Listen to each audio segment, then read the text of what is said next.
The woman appeared on the horizon like a ghost, stumbling across the vast Arizona prairie with the sun beating mercilessly overhead, her dress torn and fileless, her bare feet leaving bloody prints in the dust. Mason Xavier reined his horse to a halt, squinting against the glare of the afternoon sun in the summer of 1883, watching her collapse not 50 yards from where he sat. He had been riding fence lines for his ranch when he spotted her, and now he spurred his mount forward, his heart hammering with a mixture of alarm and curiosity. When he reached her, he dismounted quickly, kneeling beside her prone form and gently turning her over. Her face was sunburned and covered in dirt, her lips cracked and bleeding, but beneath the grime he could see she was young, perhaps in her early 20s, with dark hair matted against her skull. "Miss, can you hear me?" Mason asked, his voice rough from years of shouting over cattle and wind. He uncapped his canteen and carefully drizzled water across her lips. She stirred, her eyelids fluttering, revealing brown eyes that seemed to look at him without truly seeing. "Easy now. You are safe." She tried to speak, but only a hoarse croak emerged. Mason lifted her head slightly, letting her sip more water, careful not to give her too much too fast.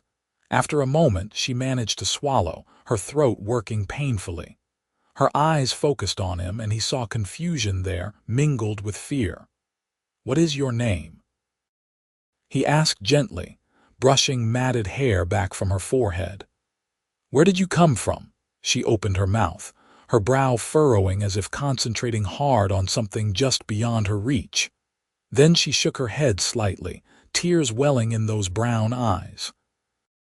"I do not know," she whispered, her voice barely audible. "I cannot remember." Mason felt a chill run down his spine despite the heat. He had heard of such things, people losing their memories from trauma or injury, but he had never encountered it himself. He looked around at the empty prairie stretching in all directions, wondering what had happened to this woman, how she had ended up wandering alone out here where nothing lived except rattlesnakes and prairie dogs. "All right," he said softly. "Do not worry about that now. First, we need to get you somewhere safe out of this sun. My ranch is about 3 miles west. Can you ride?" She nodded uncertainly, and Mason helped her to her feet. She swayed, and he steadied her with his hands on her shoulders. She was thin, too thin, and he wondered how long she had been wandering. He lifted her carefully onto his horse, then swung up behind her, keeping one arm around her waist to hold her steady. She leaned back against his chest, and he could feel her trembling. As they rode, Mason found himself studying the back of her head, wondering about her story.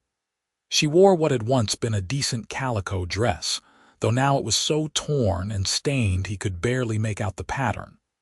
There were no rings on her fingers, no jewelry of any kind. Nothing to identify her or where she might have come from. The nearest town was Casa Grande, about 15 miles south, and beyond that, Tucson was another 50 miles. She could have come from anywhere. "What is your name?" she asked suddenly, her voice still hoarse but stronger than before. "Mason Xavier," he replied. "I run a cattle ranch west of here near the Gila River." "Mason," she repeated, as if testing the word. Then she fell silent again. When they reached the ranch, the sun was beginning its descent toward the western horizon, painting the sky in shades of orange and pink. The ranch house was modest but sturdy, built of adobe with a wooden porch that wrapped around 2 sides. There was a barn, a corral with several horses, and beyond that, Mason could see some of his cattle grazing near the river. He had built this place over the past 5 years, working dawn to dusk to turn it into something worth having. It was not much, but it was his. He helped the woman down from the horse and guided her inside, settling her into a chair at the kitchen table. She looked around with those confused, frightened eyes, taking in the simple furnishings, the wood stove, the shelves lined with tin plates and cups. "Wait here," Mason said. "I will get you some proper water and something to eat." He pumped water from the well outside and brought it in along with some bread and dried beef. She drank thirstily and ate slowly, as if her stomach had to remember how to handle food. Mason watched her, trying to decide what to do. He lived alone out here, had done so since he bought the land.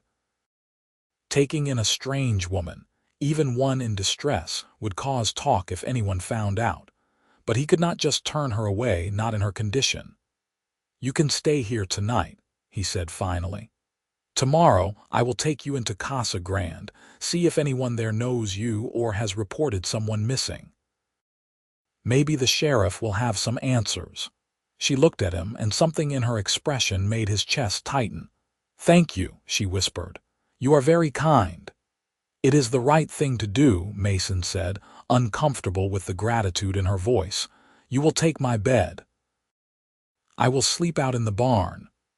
"I could not take your bed," she protested weakly. "You will," he said firmly. "You need proper rest. Come on, I will show you."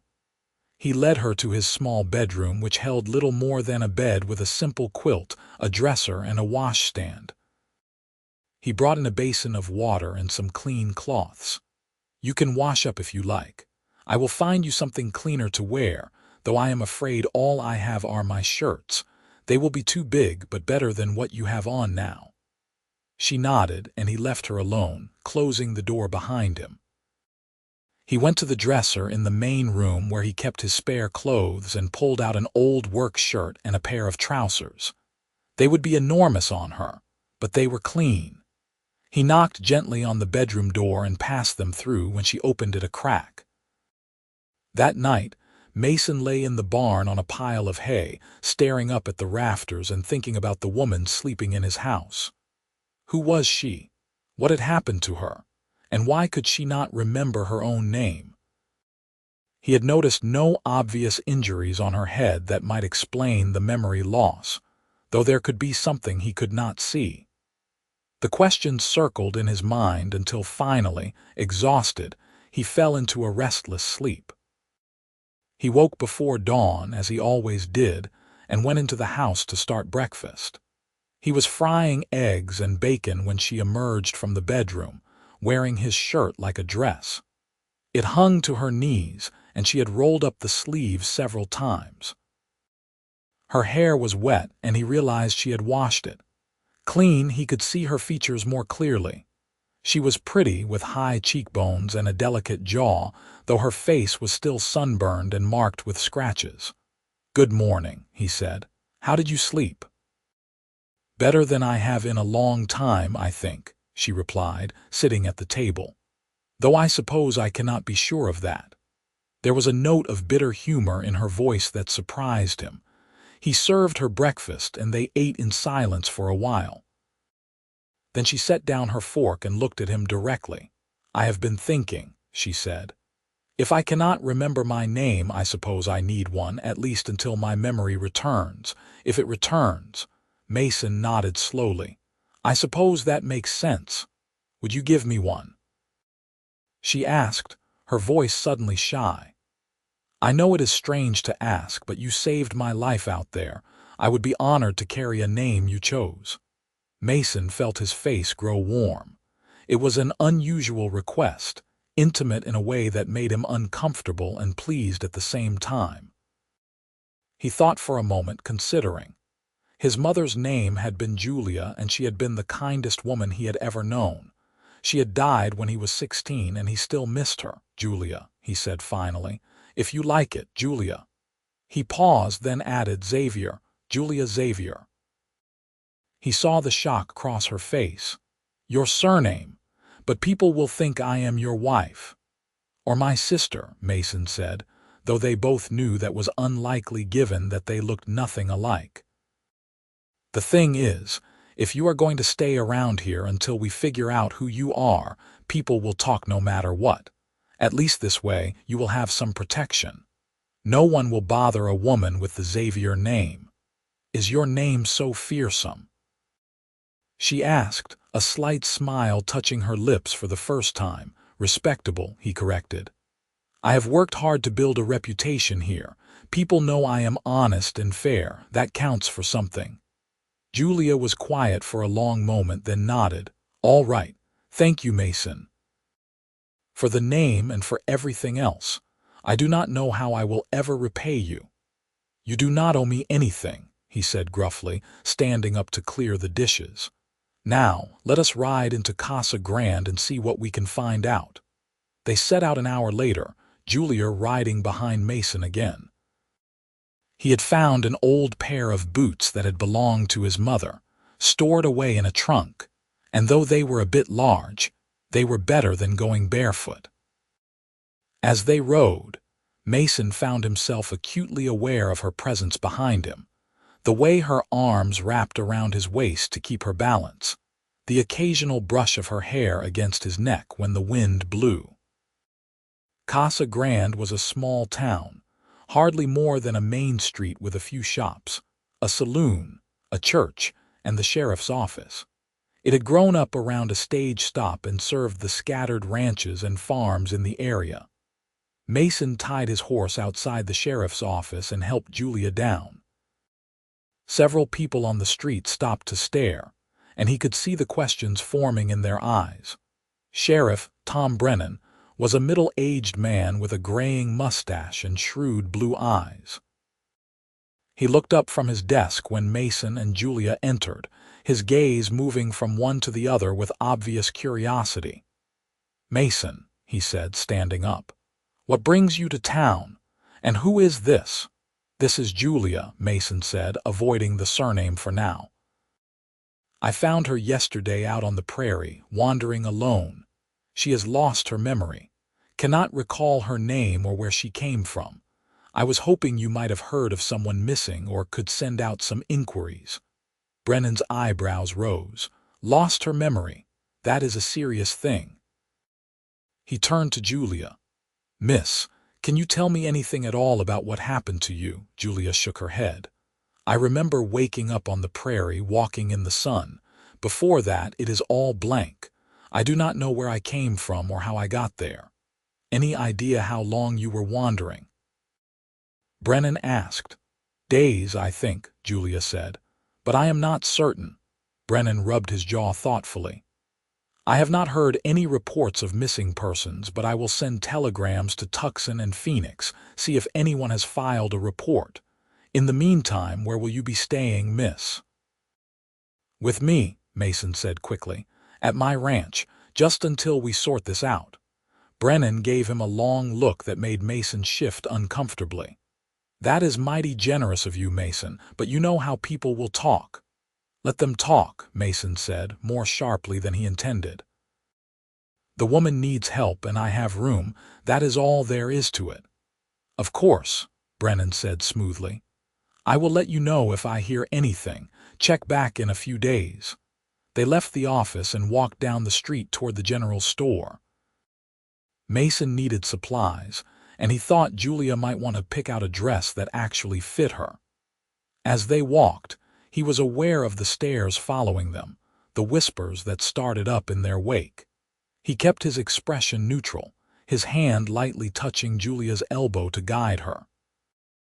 In the store, Mrs. Henderson, the owner's wife, greeted them with barely concealed curiosity. Mason Xavier, as I live and breathe. And who is this lovely young lady? My cousin Julia, Mason said, improvising. She has come to stay with me for a while. She needs a few things. Some dresses, undergarments, whatever else a woman needs.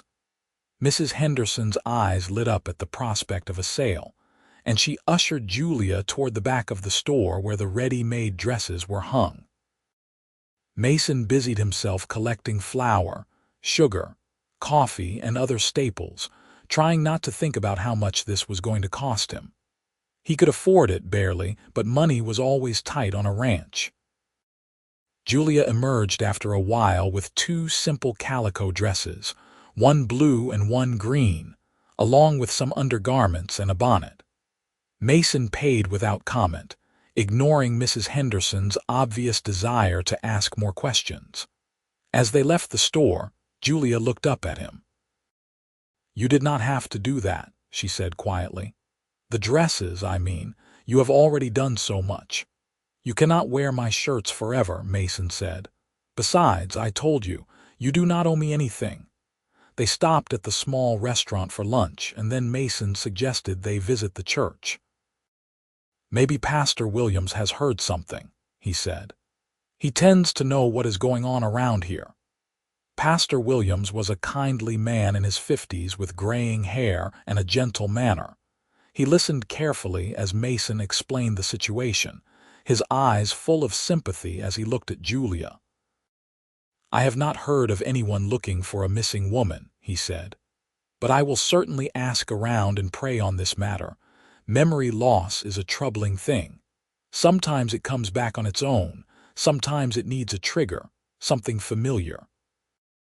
"Have you noticed anything that seems to spark recognition, Miss Julia?" Julia shook her head. "Nothing so far.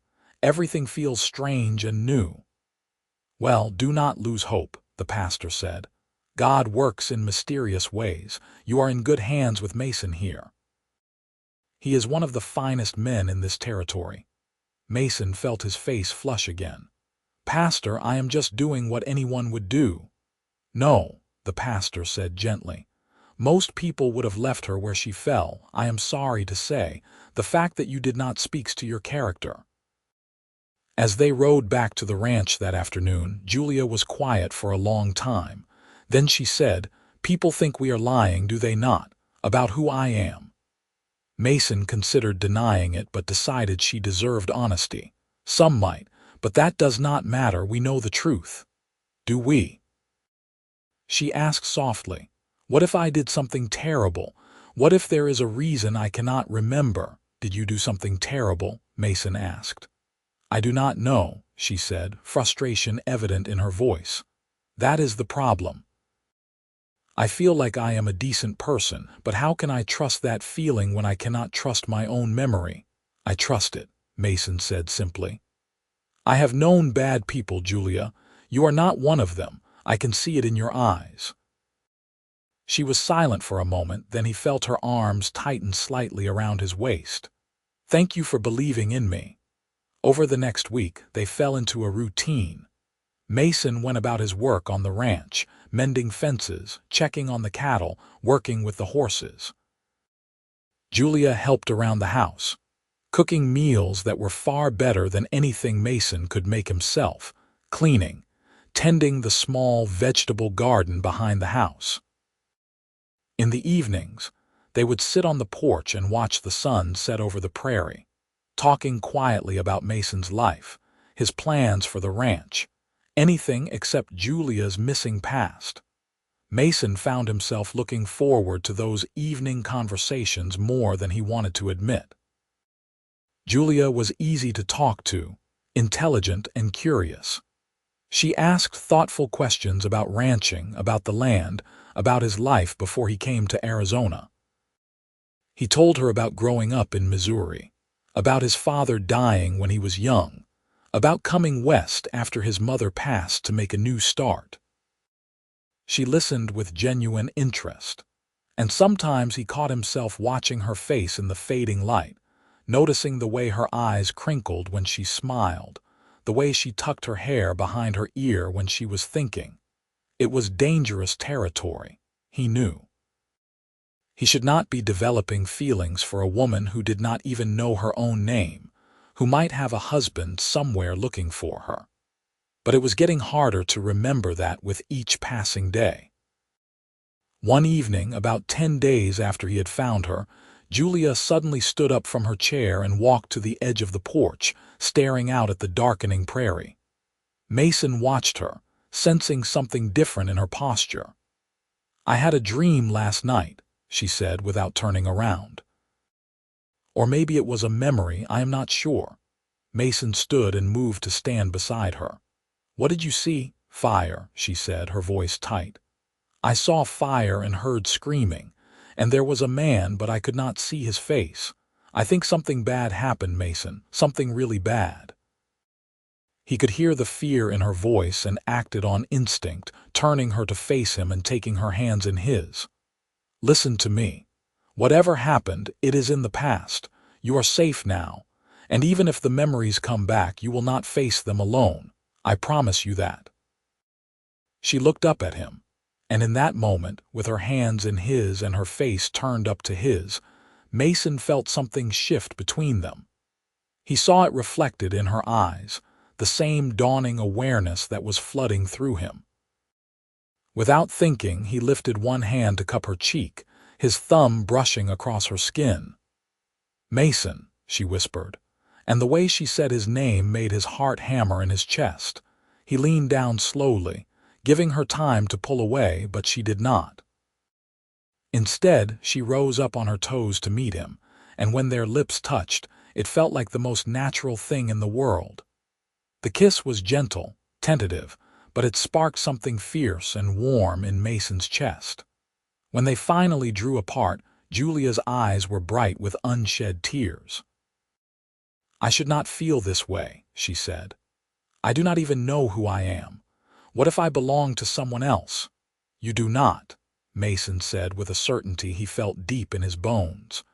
"You do not wear a ring, and there is something about you that tells me you have never been married. I cannot explain it, but I know." "How can you be so sure?" she asked. "Because I am watching you discover yourself day by day, and I see no grief for a lost husband, no longing for anyone else. I see a woman trying to find her place in the world, and maybe, just maybe, that place is here. With me." Julia studied his face for a long moment, then slowly smiled. "You are a good man, Mason Xavier. I think I am very lucky you found me that day." "I think we are both lucky," he murmured and kissed her again. From that night on, things changed between them. They were more open with their affection, though Mason was careful to maintain propriety. Julia continued to sleep in his room while he took the barn, but now they would hold hands as they walked around the property. And sometimes Mason would find excuses to pull her into his arms, just to hold her close. It felt right in a way that nothing else in his life ever had. 2 weeks after Mason had found Julia, Sheriff Brennan rode out to the ranch with news. Mason and Julia were working together to repair a section of the chicken coop when they saw him approaching, and Mason felt his stomach tighten with apprehension. "Mason, Miss Julia," Brennan said, dismounting. "I got some responses to my telegrams. Thought I should come out and tell you in person." "What did you find out?" Mason asked, his hand finding Julia's. "Well, nothing much, I am afraid," Brennan said. "No missing person reports matching Julia's description anywhere in the territory. I also checked with the stage lines and the railroad, thinking maybe there had been an accident or a holdup, but nothing. It is like she appeared out of thin air." Julia let out a breath that sounded like relief and disappointment mixed together. "So we are no closer to finding out who I am." "I am afraid not," Brennan said, "but I will keep checking. In the meantime, I guess you will be staying on here with Mason." "Yes," Mason said firmly. "She will." Brennan looked between them, and Mason saw understanding dawn in his eyes. "I see. Well, you might want to think about making that arrangement more official, if you take my meaning. People are already talking, and it would be better for both of you if Miss Julia here had a proper claim to the Xavier name." After Brennan left, Mason and Julia stood together in silence. Finally, Julia spoke. "He is right, you know. If I stay here much longer without being married to you, my reputation will be ruined. Yours too, probably." "I do not care about that," Mason said. "But you should," Julia insisted. "You have worked so hard to build this place, to build respect in this community. I cannot let my presence destroy that." Mason turned to face her fully, taking both her hands in his. "Julia, I am going to ask you something, and I want you to think carefully before you answer.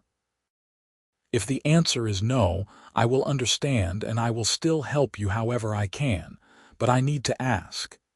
He saw her throat move as she swallowed. "What is it?" "Marry me," he said simply.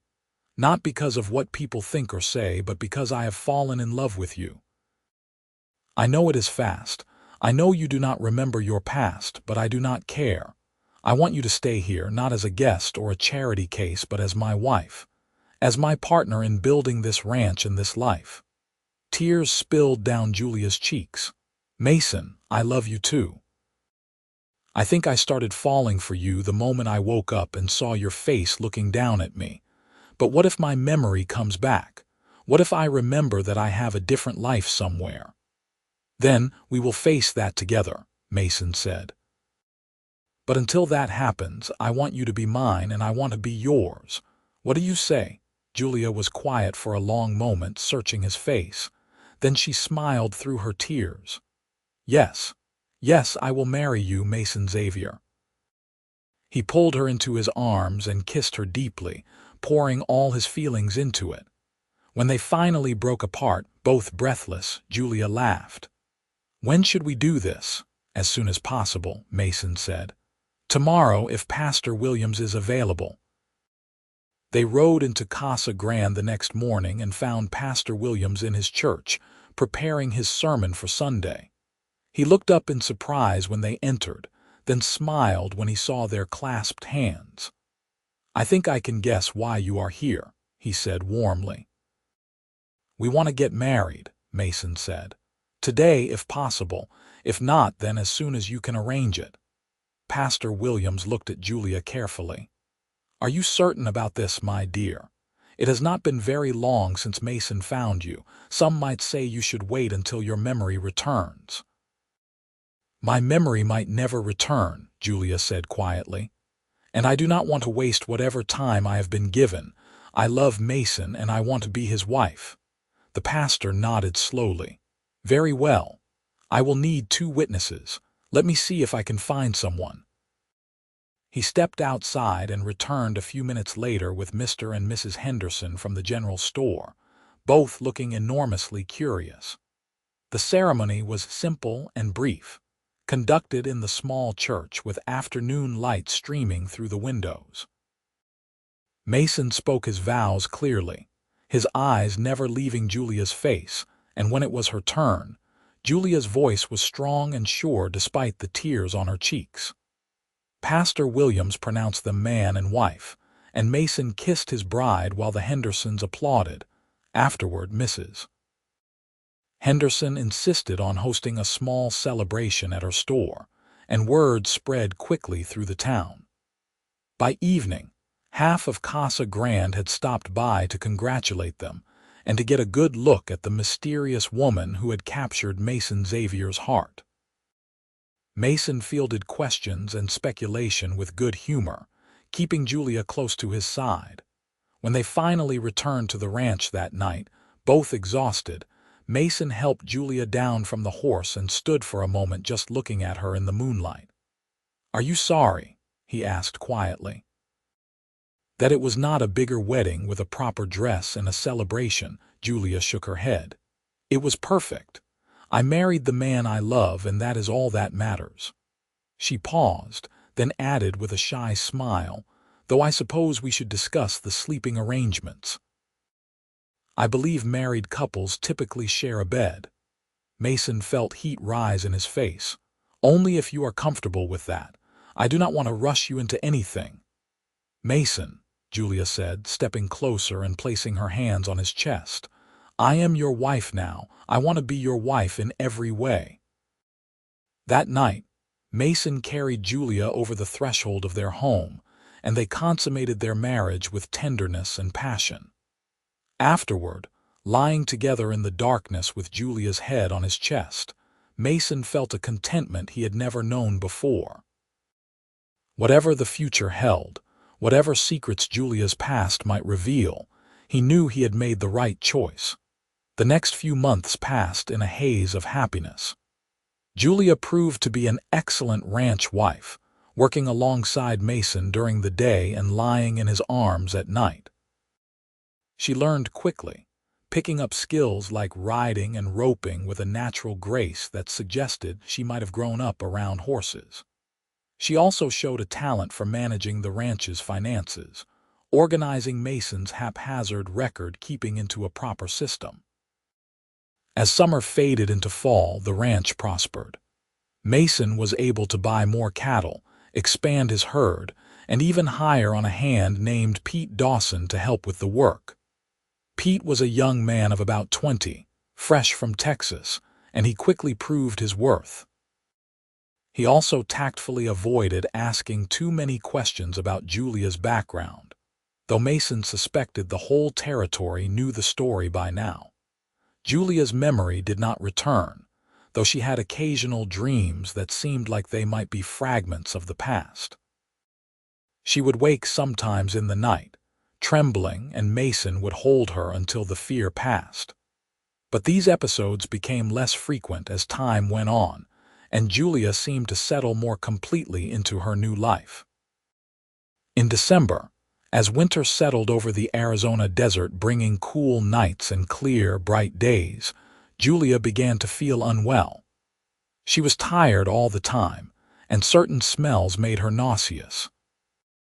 Mason worried that she had caught some illness, but when he insisted they see the doctor in Casa Grande, Julia just smiled at him. "I do not think I am sick," she said gently.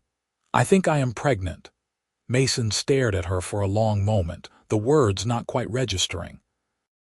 Then joy flooded through him so intensely it almost hurt. "A baby! We are going to have a baby." "I believe so," Julia said, laughing at his expression. "The signs are all there. We should confirm it with the doctor, but I am quite certain, Dr. Morrison, a gruff old physician who had been practicing in the territory for 30 years, confirmed Julia's suspicion. She was about 2 months along, which meant the baby would arrive sometime in the early summer of 1884. Mason walked out of the doctor's office in a daze, and Julia had to guide him to where they had tied the horse.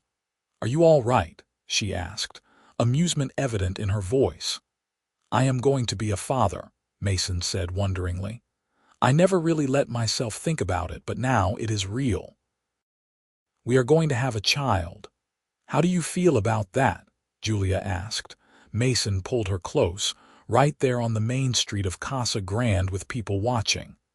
"I feel like the luckiest man alive." As winter progressed, Julia's pregnancy became more evident. She moved with the careful grace of a woman carrying precious cargo, and Mason found himself hovering over her constantly until she laughingly told him to stop treating her like she was made of glass. But he could not help it. The thought of something happening to her, or the baby, terrified him in a way that nothing else ever had. One cold night in January, they were sitting by the fire after dinner when Julia suddenly gasped. Mason was on his feet instantly, but she waved him back down, taking his hand and placing it on her rounded belly. "Wait," she whispered. "Just wait." Then he felt it, a flutter of movement beneath his palm, their baby moving inside her. Mason felt tears prick his eyes, and he looked up to see Julia watching him with a soft smile. "That is our child," she said, "our son or daughter." "I love you," Mason said fiercely. "I love you so much, Julia. I cannot imagine my life without you." "You do not have to," she replied. "I am not going anywhere." But fate, it seemed, had other plans. In March, when Julia was about 5 months pregnant and showing clearly, a stranger rode up to the ranch. Mason was working in the barn when Pete came running. "Boss, there is a man at the house asking for you. Says he has important information." Mason felt a chill of premonition as he walked toward the house. A tall, well-dressed man in his 40s stood on the porch, holding a hat in his hands. Julia was standing in the doorway, and Mason could see she was pale. "Mr. Xavier?" the man asked. "My name is Daniel Winters. I am a private investigator from California. I have been searching for this woman for the past 6 months. Mason felt the world tilt beneath his feet. He moved to stand beside Julia, taking her hand. "What do you want with my wife, your wife?" Winters looked surprised, then consulted a small notebook he pulled from his pocket. I see. Well, this complicates things. Mr. Xavier, the woman you know as Julia is actually named Jennifer Winters. She is my niece. Julia made a small sound and Mason tightened his grip on her hand. Jennifer. She repeated, the name sounding foreign on her tongue. Winters nodded. Yes. Last summer, you were traveling by stage from California to Texas to meet your fiancé. The stage was attacked by bandits near the California-Arizona border. 3 people were killed and you went missing. We searched for weeks but found no trace. Your father, my brother, hired me to keep looking. I have been following leads all over the Southwest. My father, Julia or Jennifer whispered. I have a father and a mother and 2 younger brothers, Winters said gently. They have been beside themselves with worry. When I tell them you are alive, they will be overjoyed. Mason felt like he was drowning. You said she was traveling to meet her fiancé. Is she married? No, Winters said quickly. The engagement was broken off when she disappeared. Charles assumed she was dead and has since married someone else. There are no legal entanglements if that is your concern. That is not my concern, Mason said harshly. My concern is my wife and our unborn child. Winters's eyes widened as he took in Julia's condition. I see. This is more complicated than I realized. He looked at Julia sympathetically. Miss Winters, I understand this must be shocking, but your family deserves to know you are alive. They have mourned you for months. Julia was shaking and Mason pulled her against his side. Give us a moment, he said to Winters, and led Julia inside, closing the door behind them. In the privacy of their home, Julia collapsed into a chair, her hands over her face. Jennifer Winters, she said through her fingers. That is my name. Why does it sound so strange? Because you are Julia Xavier now, Mason said firmly, kneeling in front of her and taking her hands. That is who you have become. Your past does not change that. But I have a family, Julia said, looking at him with anguished eyes. Parents who think I am dead. How can I not go to them? How can I not let them know I am alive? I am not saying you should not, Mason said, though the words hurt. But you do not have to leave me. They can come here or we can visit them. You are my wife, Julia. That does not change just because you remember your old name. Do I remember it, though? Julia asked. Hearing it does not bring back my memory. I still do not remember my family or my old life. I am still just Julia, the woman who woke up on the prairie. Mason stroked her hair gently. Then we will figure this out together, but I am not letting you go. Do you understand? Whatever we decide together. Julia nodded, tears streaming down her face. I am so scared, Mason. What if remembering changes everything? What if I become someone different? You will always be the woman I fell in love with, Mason said. That is the one thing that will never change. They went back outside together and Mason faced Winters. My wife will write a letter to her family, letting them know she is alive and well. You can deliver it. If they want to come here to see her, they are welcome. But she is not leaving with you. She is staying here with me. Winters looked like he wanted to argue, but seemed to recognize the determination in Mason's voice. Very well. I will deliver the letter and inform the family of the situation. But I should warn you, Mr. Xavier, her father is a wealthy man with considerable influence. If he decides he wants his daughter back in California, he has the means to make that happen. She is not property to be claimed, Mason said coldly. She is a grown woman who has made her own choices. If her father wants a relationship with her, he will have to respect that. After Winters left with Julia's hastily written letter, they sat together in stunned silence. Julia was trembling and Mason held her close, trying to absorb some of her fear and uncertainty. What are we going to do? She asked. We are going to keep living our lives, Mason said. We are going to prepare for our baby, and we are going to face whatever comes next together. The letter Julia had written was brief, explaining that she had lost her memory and had made a new life in Arizona, that she was married and expecting a child. She expressed love for her family and a desire to reconnect with them, but made it clear she would not be returning to California. It was a difficult letter to write, trying to balance the joy of knowing she had a family with the reality of the life she had built. 3 weeks later, a telegram arrived in Casa Grande, addressed to Jennifer Winters Xavier. It was from her father, stating that he and her mother would be arriving in 2 weeks. Julia read it with shaking hands, then passed it to Mason. "They are coming," she said. "Oh God, Mason, what am I going to say to them? I do not remember them at all." "You will be honest," Mason said. "You will tell them the truth about your memory loss and about the life you have now. If they love you, they will understand." The 2 weeks, until her parents' arrival, passed in a blur of anxiety and preparation.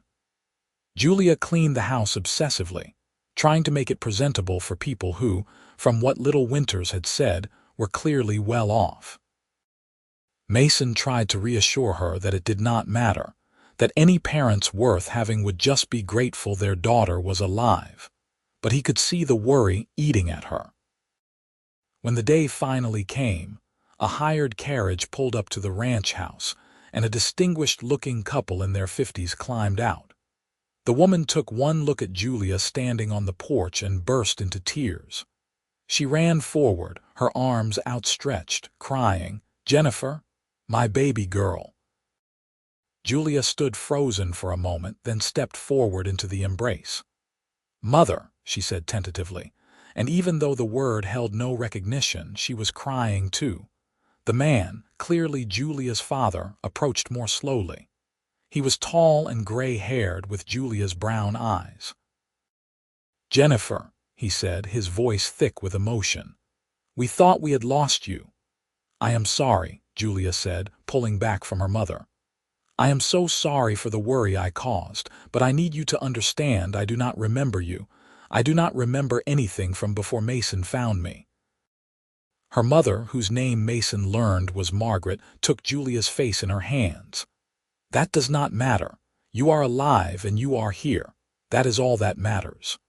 Julia's father, Robert Winters, turned to Mason. "You must be the man who married my daughter."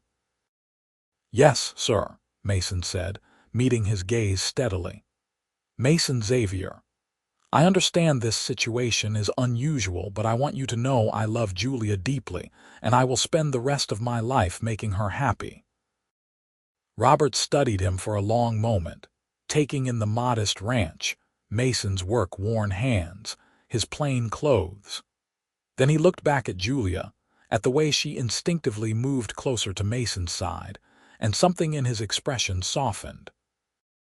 "My daughter wrote that you gave her your name when she had none," he said.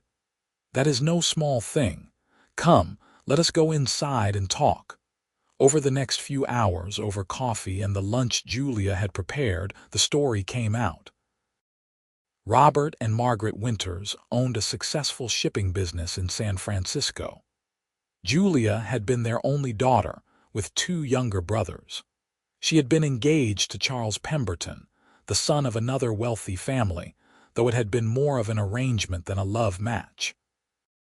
When she went missing, the wedding was called off, and Charles had moved on quickly, which told Robert all he needed to know about the man's character.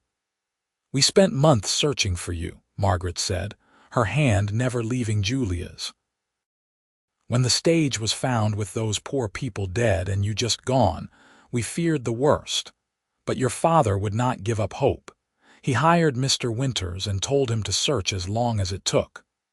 "I am grateful he did," Julia said quietly, "even though learning the truth has been difficult. But I need you both to understand that I am not the Jennifer you remember. I have no memories of my life before I woke up on that prairie. I am Julia now, Mason's wife, and soon to be the mother of his child." Margaret's eyes dropped to Julia's pregnant belly, and fresh tears spilled over. "A baby." "Oh, Jennifer or Julia, whichever you prefer, I am going to be a grandmother. "We hope you will be a part of the child's life," Mason said carefully. "But Julia's place is here with me. I hope you can respect that."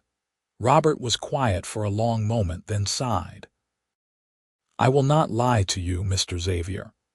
My first instinct is to take my daughter back to California, to surround her with doctors who might restore her memory, to give her back the life she should have had.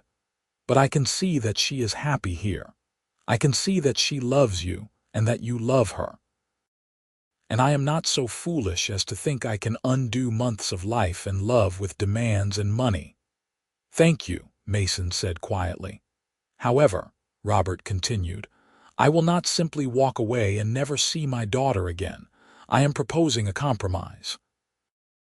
Allow us to invest in your ranch to help you expand and prosper.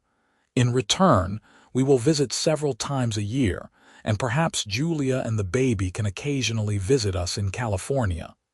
Mason looked at Julia, who nodded slowly. "That seems fair," he said, "though I will not take charity.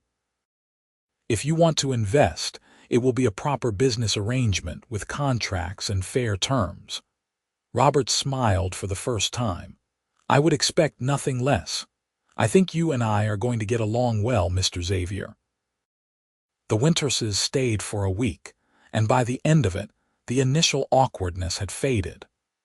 Margaret doted on Julia, sharing stories about her childhood that Julia could not remember but seemed to enjoy hearing. She also took over preparing for the baby's arrival, ordering items from San Francisco that began arriving in a steady stream, much to Mason's bemused amazement. Robert spent time with Mason, learning about the ranch and discussing plans for expansion. He proved to be a shrewd businessman but also a fair one, and Mason found himself warming to the older man. It was clear Robert loved his daughter deeply and was making a genuine effort to accept the choices she had made. The night before they left, Margaret pulled Julia aside. Mason could see them through the window, sitting together on the porch, their heads close together in conversation. When Julia came to bed later, her eyes were red from crying, but she was smiling. "My mother told me that she does not care what name I go by or whether I remember her," Julia said, curling against Mason's side. "She said she can see that I have found something real and precious, and that is what she always wanted for me. She gave me her blessing." "Your parents are good people," Mason said. "They are," Julia agreed. "I wish I could remember growing up with them, but maybe this is better in some ways. I get to build a new relationship with them without all the complications of the past." In May, when the desert was blooming with spring wildflowers, Julia went into labor. It was a long, difficult process that left Mason pacing the floor while the doctor and Mrs. Henderson attended to Julia. When he finally heard the thin cry of a baby, he burst into the bedroom despite Mrs. Henderson's protests. Julia was pale and exhausted, but she was smiling as she held a tiny bundle wrapped in a blanket. "It is a boy," she said softly. "We have a son, Mason." Mason approached slowly, almost afraid to breathe, and looked down at the tiny red face of his child. The baby's eyes were closed and one small fist waved in the air. "He is perfect," Mason whispered. "What should we name him?" Julia asked. Mason thought for a moment, then said, "Matthew. Matthew Robert Xavier, after his grandfather." Julia's eyes filled with tears. "My father will be so touched." They sent a telegram to San Francisco, and 2 weeks later the Winterses arrived to meet their grandson. Margaret could not stop crying as she held baby Matthew, and even Robert looked misty-eyed as he cradled the infant. "He looks like you did as a baby, Jennifer," Margaret said. "The same chin."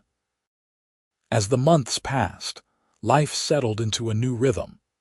The ranch was prospering with Robert's investment, and they had hired 2 more hands to help with the expanding herd.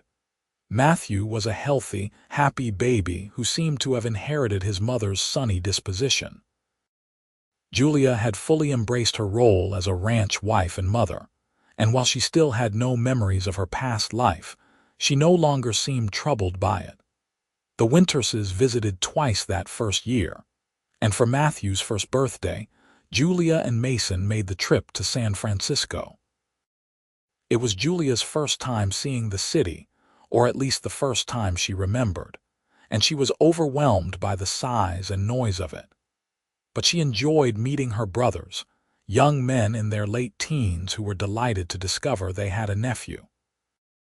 The visit confirmed for Julia what she already knew in her heart. As wonderful as it was to know her family and to be part of their lives, her home was in Arizona with Mason.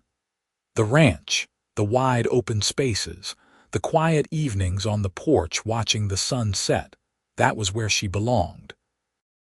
2 years after Matthew's birth, Julia became pregnant again.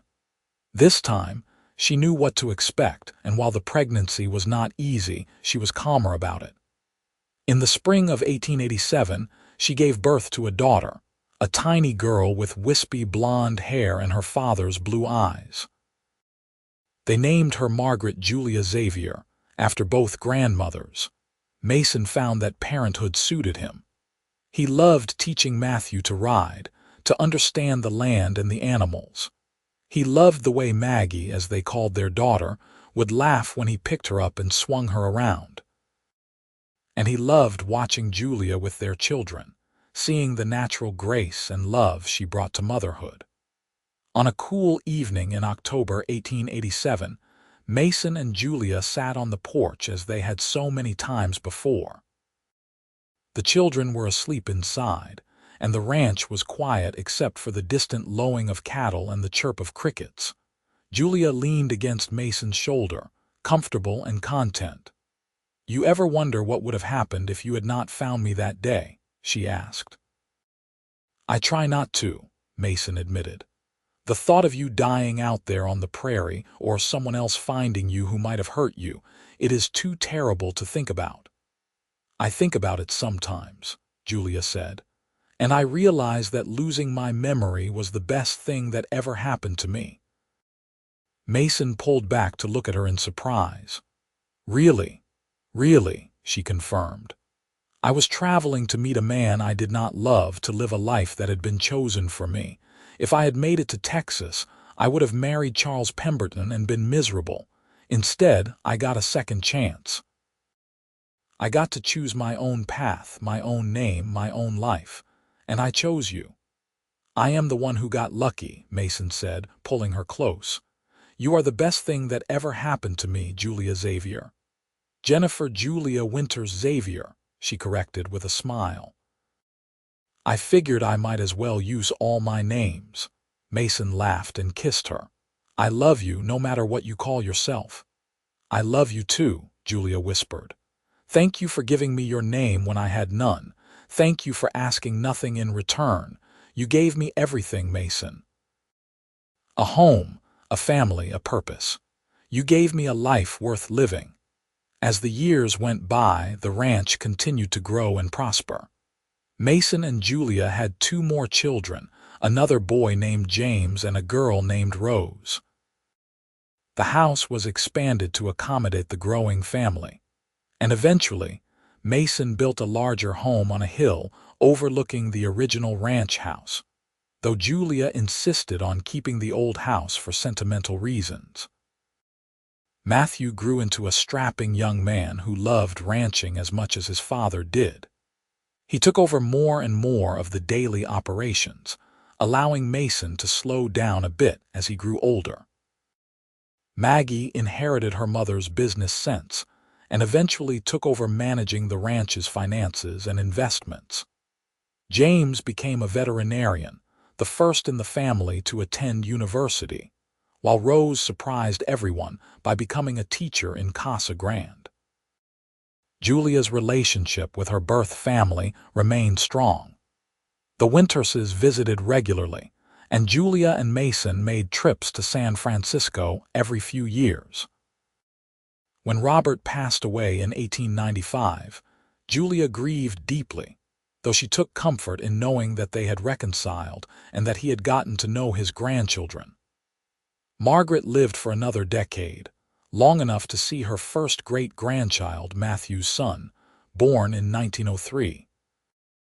Julia's memory never returned, though over the years she had fragments that might have been memories or might have been dreams. She learned to accept that Jennifer Winters was someone she would never fully know, and she was at peace with that. She was Julia Xavier, rancher's wife, mother, grandmother, and that was enough. In the summer of 1920, Mason and Julia celebrated their 37th wedding anniversary. They were both in their 60s now, their hair gray, their hands weathered by years of work. But when Mason looked at Julia, he still saw the young woman he had found wandering the prairie, and his heart still swelled with love. They sat on the porch of their home, watching their grandchildren play in the yard. Matthew's children were there, along with some of Maggie's and James's. Rose's adopted daughter was visiting from town. The ranch that had once been Mason's modest dream now sprawled across thousands of acres, supporting not just one family but several. "You remember the day you found me?" Julia asked, taking Mason's hand. "Every detail," Mason replied. "You looked like a ghost rising from the prairie. I thought you might not survive." "I would not have without you," Julia said. "You saved my life in every way a person can be saved." "You saved mine too," Mason said. "I was just existing before you came along. You gave me a reason to truly live." Julia smiled and rested her head on his shoulder. "We built a good life together, did we not?" "The best life," Mason agreed. "I would not change a single thing." As the sun set over the prairie, painting the sky in shades of gold and red, Mason reflected on the strange twist of fate that had brought Julia into his life. He had given her his name when she had none, asking nothing in return, never imagining the incredible gift he would receive. She had given him love, children, purpose, and joy beyond measure. They had built an empire together, carved out of the harsh Arizona landscape through hard work, determination, and love. Mason Xavier had always thought of himself as a simple man with simple dreams. But the woman who had wandered into his life with no memory and no name had shown him that life could be so much more than he had ever imagined. She had shown him that love was not about possession or control, but about trust and partnership. That family was not just about blood, but about the connections you chose to build and nurture. Now, in the twilight of their lives, surrounded by the fruits of their love and labor, Mason felt a profound sense of gratitude. He had been given a miracle that day on the prairie, though he had not recognized it at the time. And every day since, he had tried to be worthy of that miracle. Julia stirred beside him, and when he looked down, she was smiling up at him with eyes full of love. "What are you thinking about?" she asked. "Just counting my blessings," Mason said, leaning down to kiss her forehead, "and realizing that every single one of them started with you." In 1925, Mason Xavier passed away peacefully in his sleep at the age of 68, with Julia holding his hand. He was laid to rest on the hill overlooking the ranch, with a simple headstone that read, "Mason Xavier, beloved husband, father, and friend. He gave everything and asked nothing." Julia lived for another 5 years, spending her time with her children and grandchildren, tending her garden, and sitting on the porch where she had spent so many evenings with Mason. She never remarried, telling anyone who asked that she had been blessed with one great love in her lifetime, and that was enough for any person. When she passed away in 1930 at the age of 70, she was laid to rest beside Mason. Her headstone read, "Julia Xavier, beloved wife and mother." She wandered lost and found home. The ranch passed to Matthew, who had inherited his father's love of the land and his mother's business acumen. He made sure the original ranch house, where his parents had started their life together, was preserved as it had been, a testament to the love story that had begun there. For generations after, the Xavier family would tell the story of how their family began. How a cowboy named Mason had found a woman wandering the prairie with no name. How he had given her his name and asked nothing in return. And how that single act of kindness and generosity had blossomed into a love that transcended memory and circumstance. They told how Julia and Mason had built not just a ranch, but a legacy of love, family, and integrity that continued to guide the family through the decades. The story became legend in Casa Grande and the surrounding territory. People would point to the Xavier Ranch and talk about the mysterious woman who had appeared from nowhere, and the man who had loved her despite not knowing who she was. It became a reminder that sometimes the greatest gifts come in unexpected packages, and that true love is not about what you know, but about what you feel in your heart. And on quiet evenings when the wind blew across the prairie and the sun set in shades of gold and red, some said you could still feel the presence of Mason and Julia Xavier, together always, their love eternal and unbreakable. The land they had nurtured, the family they had created, the life they had built together stood as a testament to the power of compassion, trust, and unconditional love. The ranch continued to thrive through the Great Depression, through wars and economic upheavals, through all the changes that transformed the American West from a wild frontier to a modern landscape. But through it all, the Xavier family held onto the values that Mason and Julia had instilled, the importance of family, of hard work, of treating people with kindness and respect, and of never giving up on love. Matthew Xavier, before he passed away in 1965, wrote a memoir about his parents, documenting everything he could remember and everything he had been told about their remarkable love story. The book, simply titled Found on the Prairie, became a regional bestseller and introduced their story to a wider audience. Copies were passed down through the family, and every Xavier child grew up knowing the story of how their family began. The original homestead, the small adobe house where Mason and Julia had started their marriage, was eventually donated to the Arizona Historical Society and turned into a museum. Visitors could walk through the rooms where the Xavier family had lived, see the bedroom where Mason had given up his bed for a stranger, stand on the porch where two people had fallen in love under the wide Arizona sky. In the museum, there was a special exhibit dedicated to Julia's story. It included the torn and faded calico dress she had been wearing when Mason found her, carefully preserved. There were letters between Julia and her birth family, showing the complicated but loving relationship she had maintained with them throughout her life. There were photographs of the Xavier family through the years, showing the growth from a couple and a dream to a sprawling family empire. But the centerpiece of the exhibit was something simple: Mason's original branding iron, with the Xavier brand he had designed when he first started the ranch.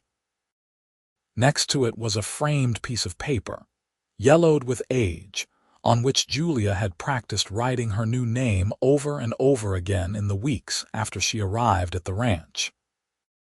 Julia Xavier, written dozens of times in increasingly confident handwriting, a woman learning who she was through the name a kind stranger had given her. The exhibit's placard read, "In 1883, Mason Xavier found a woman wandering the prairie with no memory and no name. He gave her his name and asked for nothing in return." What began as an act of simple human kindness became one of the great love stories of the American West, a reminder that sometimes our true identity is not what we are born with, but what we choose to become. Visitors to the museum would often leave in tears, moved by the story of two people who had found each other against impossible odds. Young couples would come to the old ranch house to exchange vows, wanting to begin their marriages in the place where such a powerful love had been born. The Xavier story became a symbol of hope, of the idea that no matter how lost you are, love can help you find your way home. And somewhere, in the eternal place where souls go after they leave this world, Mason and Julia Xavier were together still, their hands clasped, their love undiminished by time or death. They had proved that love does not require a perfect beginning or a complete understanding of the past. Love only requires two hearts willing to trust, to hope, and to build something beautiful together. The prairie where Mason had found Julia eventually became protected land, part of a state park. A small marker was placed near the spot where, based on Mason's recollections, he had discovered her that hot summer day. The marker simply read, "Here, a life was saved and a legacy began." People would stop there sometimes, standing in the endless expanse of grass and sky, trying to imagine what it must have been like for a woman alone and afraid, and for a man who chose compassion over caution. The story of Mason and Julia Xavier endured because it spoke to something fundamental in the human heart. The longing to be found when we are lost, the hope that someone will see us not for what we have been, but for what we can become. The courage it takes to love someone whose past is a mystery, to trust that the person standing before you is enough, regardless of where they came from. Mason had given Julia his name, the most precious thing he had to offer, asking nothing in return. And Julia had given him her whole heart, building a life and a love that transcended the limitations of memory. Together, they had created something that lasted far beyond their own lifetimes, a family and a legacy that continued to grow and flourish more than a century after that fateful day on the prairie.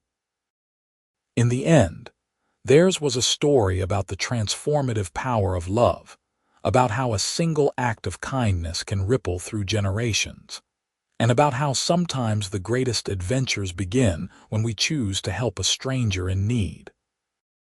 It was a story that reminded people that heroism is not always about grand gestures or epic battles, but sometimes about simple choices, to stop when others would ride past, to offer your name when someone has none, to love without conditions or expectations. Mason and Julia Xavier had shown the world that true love is not about finding someone perfect, but about finding someone worth fighting for, someone worth building a life with, regardless of the obstacles. They had proved that family is not just about shared blood or shared memories, but about shared commitment, shared dreams, and shared love. And so their story lived on, told and retold, inspiring generation after generation to believe in the power of love, the importance of kindness, and the beauty of two souls finding each other against all odds. The cowboy and the woman with no name had become legend, but they had also remained deeply, beautifully human. Their love story was both extraordinary and universal, unique to them but recognizable to anyone who had ever loved deeply and completely. In the archives of the Xavier family, carefully preserved in climate-controlled vaults, were thousands of letters exchanged between Mason and Julia throughout their marriage.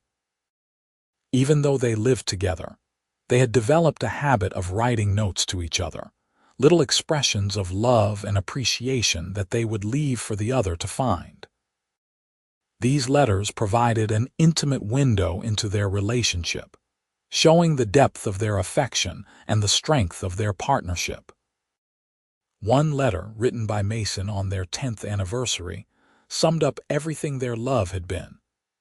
"My dearest Julia, 10 years ago today, I made you my wife in a small church with borrowed witnesses. I promised to love and cherish you, to stand by you through whatever life brought.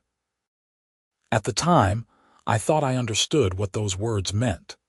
But every day since, you have shown me new depths of love I did not know existed. You came to me with nothing but yourself, and you gave me everything. You are my partner, my companion, my greatest joy. Whatever else I accomplish in this life, loving you will always be my finest achievement. Forever yours, Mason. Julia's response, written the same day, was equally moving. My darling Mason, you found me when I was lost, not just on that prairie but in every possible way. You gave me a name, a home, a purpose, a family. But more than that, you gave me yourself freely and completely. Every day I thank God or fate or whatever force brought me to that prairie, because it brought me to you. I may not remember where I came from, but I know exactly where I belong. Here with you forever. All my love, your Julia. These letters, and hundreds like them, documented a marriage built on mutual respect, deep affection, and unwavering commitment. They showed how Mason and Julia had navigated the challenges of ranch life, the joys of parenthood, the complexities of Julia's relationship with her birth family, and the simple pleasure of growing old together.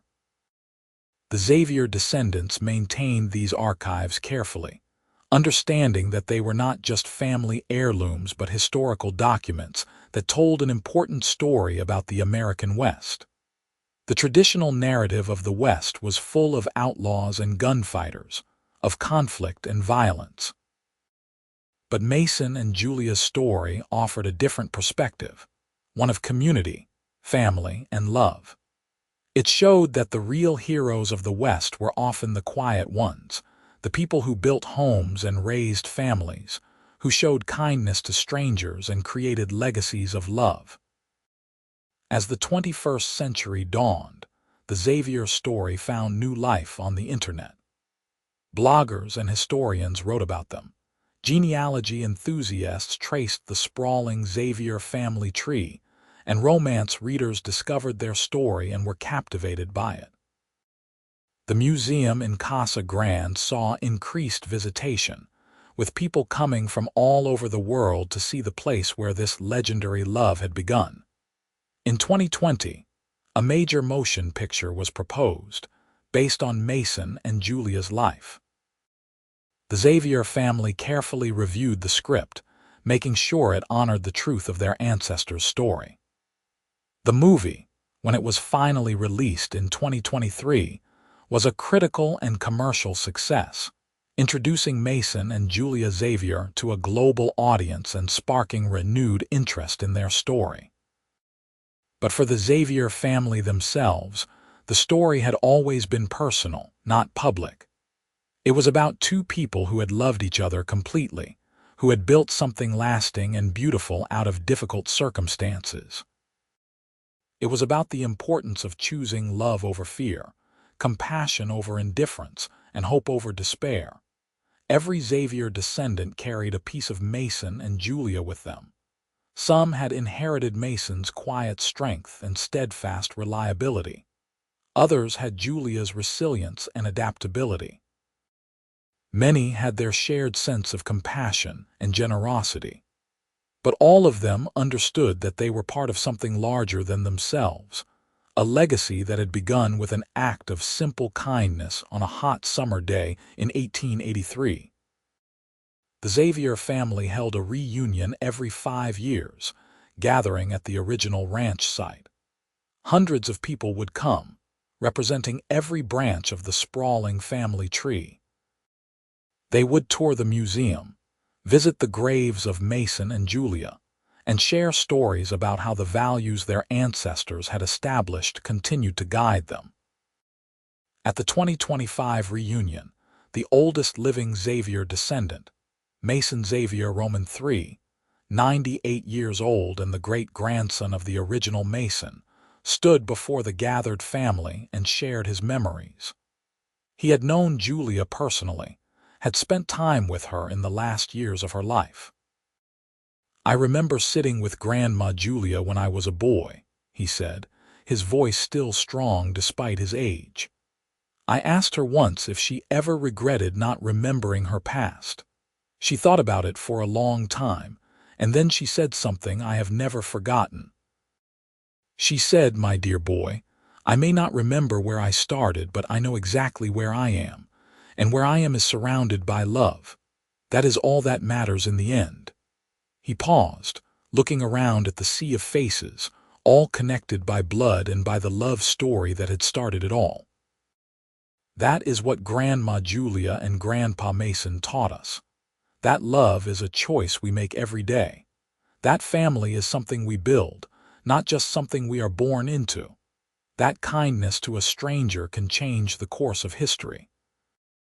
They were just two ordinary people who made extraordinary choices, and because of those choices, all of us are here today. The gathering was silent for a moment, and then someone started applauding. Soon everyone was on their feet, clapping and crying, honoring the memory of two people who had loved so well that their love echoed through more than a century and touched hundreds of lives.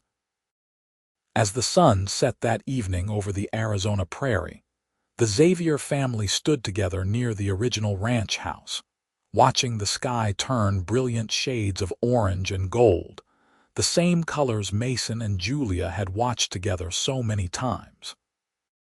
The prairie stretched out endlessly in all directions, timeless and beautiful, just as it had been on that day in 1883 when everything changed. Somewhere out there, a woman had wandered lost and alone, not knowing who she was or where she belonged. And a man had found her, had given her his name, had asked for nothing but had received everything. They had built a love that transcended memory and circumstances, a love that had created a legacy continuing long after they were gone. The story of Mason and Julia Xavier was, in the end, a testament to the best of human nature. It showed that love is stronger than fear, that compassion can change lives, and that the choices we make ripple through time in ways we cannot imagine. It proved that you do not need to know where you came from to know where you belong, and that sometimes the family you choose is just as important as the family you are born into. As the stars began to appear in the darkening sky, the Xavier family turned away from the prairie and walked together toward the warmth and light of the gathering, carrying with them the legacy of two people who had shown them all what it meant to truly love. Mason and Julia Xavier's story would continue to be told for generations to come, inspiring people to be kinder, to love more deeply, and to remember that sometimes the most important thing you can give another person is simply a chance to start again. And in that, in the enduring power of their love and the lasting impact of their choices, Mason and Julia Xavier had achieved a kind of immortality. They lived on not just in the memories and stories shared about them, but in the values they had instilled, the family they had created, and the love that continued to bind that family together. They had taken a moment of crisis and transformed it into a lifetime of joy. And in doing so, they had shown the world what was possible when two people choose love over everything else. The prairie remained, eternal and unchanged, holding within its vast expanse the memory of that day when a lost woman and a compassionate cowboy had found each other and changed the course of countless lives. And if you stood there in the quiet of evening, listening to the wind whisper through the grass, you might almost hear their voices carried on the breeze, speaking the same words they had spoken to each other through all their years together. I love you, now and forever, and that is all that matters in the end.